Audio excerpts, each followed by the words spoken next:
Our top story tonight, Stuxnet. A computer worm is said to be behind an attack on Iran's power station. The virus has opened the eyes of every government to the destructive possibilities of a new type of covert attack.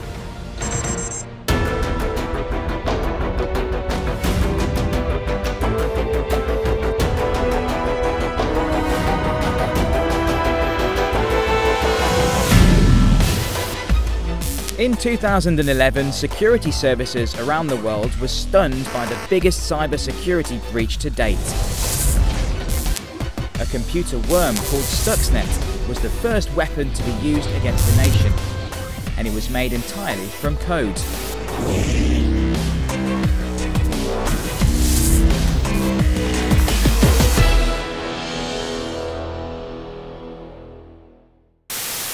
The virus was discovered in the databanks of power plants and factories all over the world.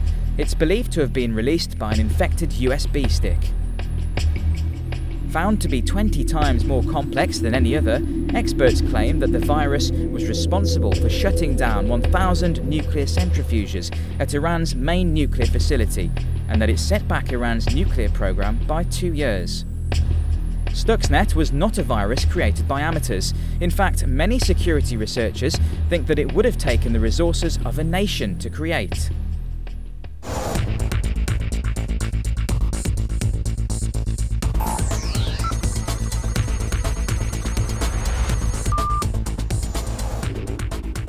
Stuxnet had a number of impacts on people's perception of cybersecurity. First of all, it made people realise that although cybersecurity, everybody thinks about it it's in virtual space, it's in the virtual world. Actually, of course, the internet, the virtual world, all touches the real world at some point. In recent years, most hackers have been content to vandalise or disrupt. These days, cybercriminals are targeting big businesses, government organisations, military services, and not to mention you. The anatomy of a cyber attack comes in various forms. Think about most web servers, anything attached to the web, you make a query of it, it sends back a response. If you blast so many queries at it that it's so busy answering those false, erroneous queries, it can't answer your query.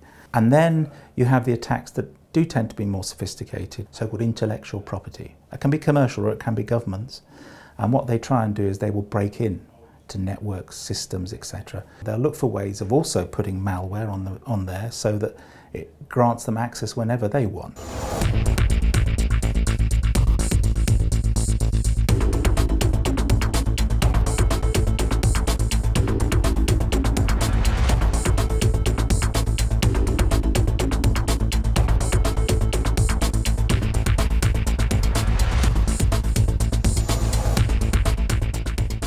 We're in an arms race, and it's not going to stop.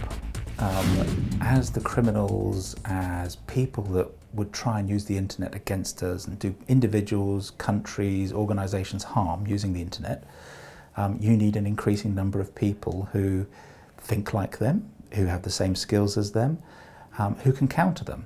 And it is a bit like playing a big game of chess. There is very much a case of trying to think a few moves ahead. You'll never win the game, it's a never-ending game of chess, but you might win the battles as you go along. But the only way you're going to do it is if you can anticipate. We're really, really short of people with cybersecurity skills. We've got people working on some very interesting jobs in cybersecurity, just in terms of what the job is in its own right, and being paid very well. So if you come into it, you're kind of guaranteed a really interesting, successful career.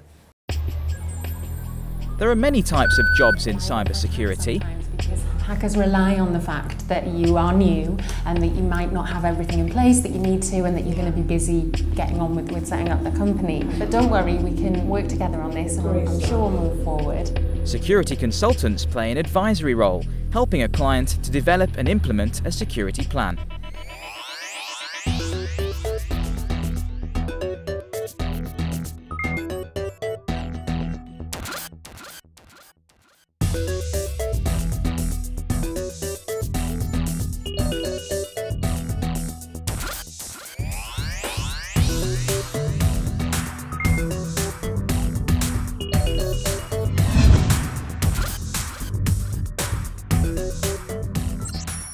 really varied job, and every day is different. And it's about lots of different things, but really looking at a client's what we call level of cyber maturity.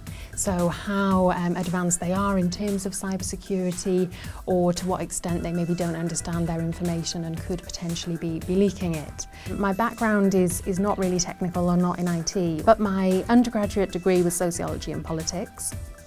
From there I went to work in the public sector for a couple of years, and then I did a master's and PhD.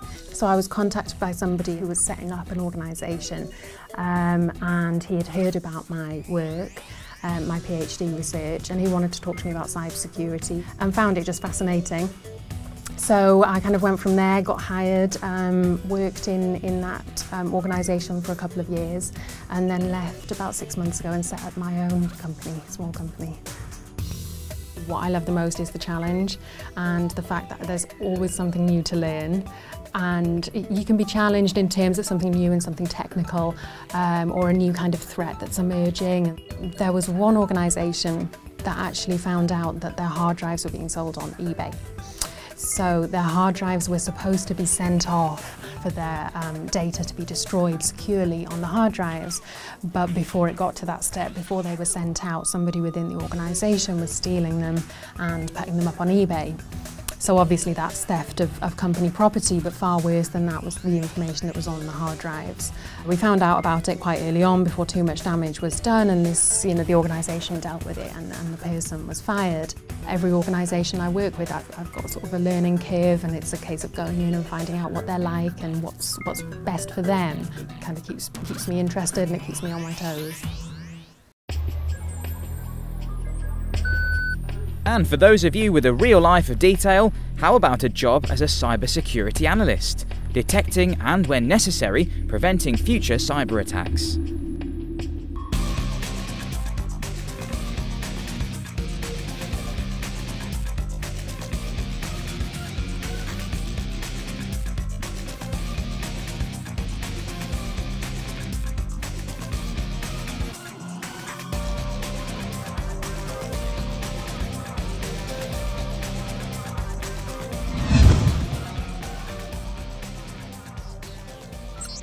So as cybersecurity analyst for BT, I look after large organisations, banks for example, or government agencies such as schools or local county councils.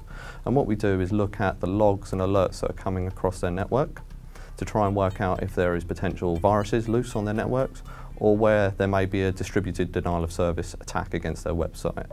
Typically on a daily basis I would deal with around 5 to 10 incidents per day. And the unusual behaviours that we're looking for are things such as a user trying to access one of our websites lots of times over a short period of time. Throughout the London 2012 Olympics, BT and the Olympic Committee were under constant threat from DDoS attack from organisations such as Anonymous and Lulzsec. We were trying to mitigate them, stopping live broadcasts to companies such as BBC, and also access to the core Olympic website where users could go and find out what was happening throughout the day's events. From a very young age I've been interested in computing and cyber, so that's why I decided at school to take classes in subjects such as physics, computing, electronics, before going on to do a degree course in electronic and computer engineering at Nottingham University. Once I completed that degree, I then joined a small local electronics firm building various types of appliance before joining BT as an apprentice. It's really important for young people to become cybersecurity analysts, because if the UK comes under a sustained attack, it could mean power stations ceasing to work, supermarkets not receiving the food that they need for us all, and banks not being able to trade on a global market. So we're going to have more custom viruses being released across the internet, and we're going to have more hacking of individuals' Facebook accounts, for example, or email accounts. So as a career, I see this as a very good place to be, because there's only going to be more of it. If you really want to test your technical skills, then how about a career as a pen tester? Sometimes called ethical or white hat hackers, it's their job to legally break into systems and alert businesses or organisations to weaknesses and how to fix them.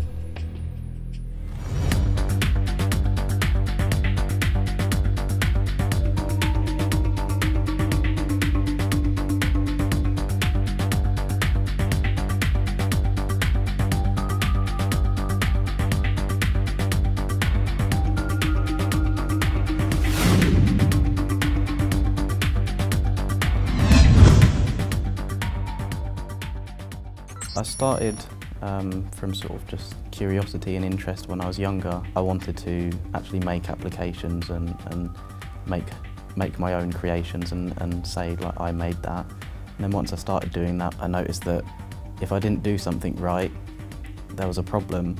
And then I thought, oh, I wonder how I can use this problem. So I started searching about what the problems were in the code, and then that led me onto the security path of actually discovering bugs in other people's code, finding out how to break things and then reporting it to them and then helping them fix it. I'm not a big fan of being tied to one company, so I guess for me freelance work means I earn more than if I was just stuck in one company. In my own spare time, I went through some of the major websites, Facebook, Twitter and Google, as well as some others like Microsoft and Nokia. Probably the most high-profile one would be the Facebook problem, which there was an issue with their video player, and I found a problem which allowed me to execute scripts through the video player, which could then access personal information, and that led to Facebook paying me quite a nice sum. And here's our rundown of the top 5 jobs in information security. At number 5, it's the Information Risk Manager. Guarding secrets and powerful information, your job is to work out exactly how much stuff is worth and how to protect it. New at number 4, it's the Malware Analyst. Think bomb disposal, but without the explosions. You get to figure out how the bad guy built his weapon and how to foil future attacks. It's a non-mover at number 3, the Pen Tester. You're a legal hacker, getting paid for your magic mix of tech skills and creativity. You beat the hackers by thinking like them or better than them. At number 2, it's the Crime Investigator or Forensics Expert, figuring out how the crime was committed and chasing the bad guys. And we've a brand new number 1. It's the Cyber Daddy of security jobs, the CISO, Chief Information Security Officer. You've got tons of experience and you know the cyber world inside out, so now you're in charge of everyone. There's no doubt that a job in cybersecurity is the career of the 21st century, but have you got what it takes to be a cyber superhero? These are the qualities that the experts think you need to defend future generations and businesses from the bad guys. To get into security, I'd say you'd need to have a keen eye. You must be a good team player because you'll need to rely on your team to give you information where necessary. You need to be interested in problems and in trying to solve problems. I think it's really important to have great communication and interpersonal skills because clients are talking to you about something that they're worried about.